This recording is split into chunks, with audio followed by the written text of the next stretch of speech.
எதை மறந்தாலும் அருணாச்சலனை மறவாதே மனமே. புதையல் இருக்கும் மலையது கேளு அருணாச்சலம் தானே. சிவாய நமக ஓம் சிவாய நமக.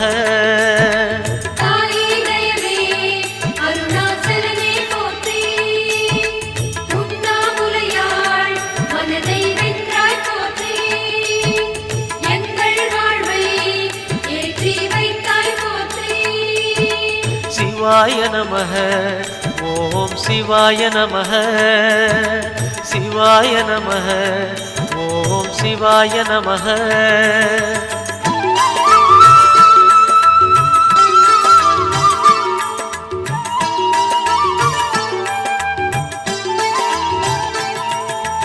அணுவுமாகி அண்டமுமான கடவுள் யார் மனமே. மலையாயிறங்கி